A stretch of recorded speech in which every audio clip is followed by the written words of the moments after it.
मोदी सरकार के 9 साल में देश को कई सौगातें मिली, जिसको न सिर्फ देश बल्कि दुनिया भर में सराहा जा रहा है। मगर अमेरिका दौरे पर राहुल गांधी सरकार के बहाने पीएम मोदी पर निशाना साधते नजर आ रहे हैं। विदेशी धरती का इस्तेमाल देश के खिलाफ बयानबाजी के लिए कर रहे हैं। ऐसे में हमने अपनी इस खास सीरीज में केंद्रीय मंत्री पीयूष गोयल से खास बातचीत की।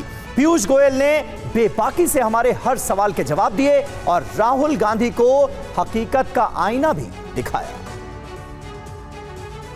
मोदी सरकार को 9 साल पूरे हो चुके हैं और इस बेहद खास मौके पर मोदी सरकार का एक बड़ा चेहरा केंद्रीय मंत्री पीयूष गोयल हमारे साथ मौजूद हैं। पीयूष जी, बहुत बहुत स्वागत है आपका TV9 भारतवर्ष पर। नए भारत के 9 साल बेमिसाल, ये सरकार की तरफ से कहा जा रहा है। अगर आज मैं आपसे पूछूं कि इन 9 सालों की सबसे बड़ी अचीवमेंट आपके हिसाब से क्या रही, तो जवाब क्या होगा?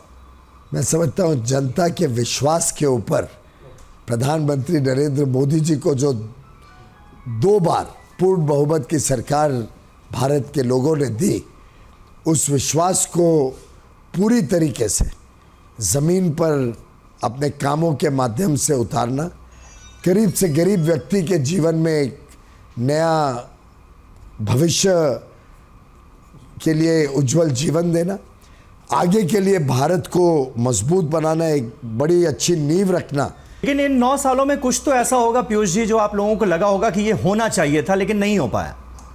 ऐसा है कि समाधान तो हमारी डिक्शनरी में है ही नहीं, क्योंकि जिस दिन कोई व्यक्ति या संस्था को समाधान हो जाए कि हमने बड़ा अच्छा काम कर लिया, तो फिर तो उसके बाद कुछ काम ही नहीं रहता है। उनका कोई there is no reason for them to be there. कई बार ये कहा जाता है कि the reward for good work is more work.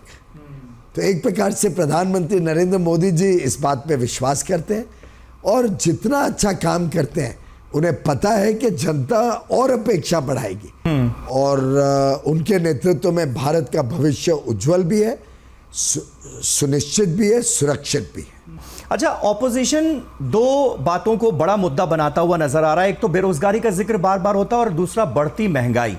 बढ़ती महंगाई पर काबू पाने के लिए अब सरकार की नीति क्या होगी? क्योंकि मैं देख रहा था ऑपोजिशन की तरफ से, कांग्रेस पार्टी की तरफ से बाकायदा एक डेटा जारी किया गया और बताया गया कि 2014 से जो मेन वस्तुएं हैं उनके मूल्य वृद्धि की एक लिस्ट बताई गई है। उसमें LPG 169%, पेट्रोल 57%, डीजल 78%, सरसों का तेल 58%। मतलब इतने दाम बढ़े हैं इन 9 सालों में।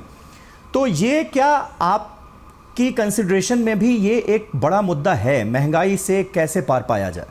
देखिए, अगर हम महंगाई के आंकड़े देखें और एक होलिस्टिक आंकड़े देखे जाते हैं, स्वाभाविक रूप से यूक्रेन वॉर की वजह से पेट्रोलियम प्रोडक्ट्स, गैस की कीमतों में एक वृद्धि आई, अनपेक्षित वृद्धि आई है।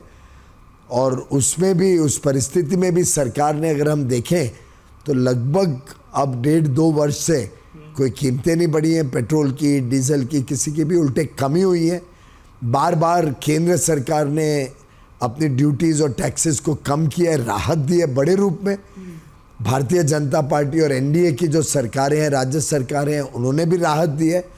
दुर्भाग्य तो ये है कि उन्हीं की विपक्ष की, कांग्रेस की और कम्युनिस्ट और बाकी जो विपक्षी पार्टियां हैं जी, उनके प्रदेशों में उन्होंने राहत नहीं दी है। केंद्र और भाजपा NDA की जितनी सरकारें हैं, सब ने राहत दी। आप याद करिए, कांग्रेस के समय तो डबल डिजिट इन्फ्लेशन साधारण माना जाता था। 10-12% इन्फ्लेशन को तो कुछ अजीबोगरीब मानते ही नहीं थे। प्रधानमंत्री मोदी जी का पहला कार्यकाल है 9 वर्ष का, देश की आज़ादी के बाद, जब 9 वर्ष का एवरेज इन्फ्लेशन 4.5-5% के नीचे रहा है। रिजर्व बैंक ऑफ इंडिया के साथ करार किया गया, उनको ये जिम्मेदारी दी गई कि उनकी जिम्मेदारी रहेगी कि वो महंगाई पर नियंत्रण रखें।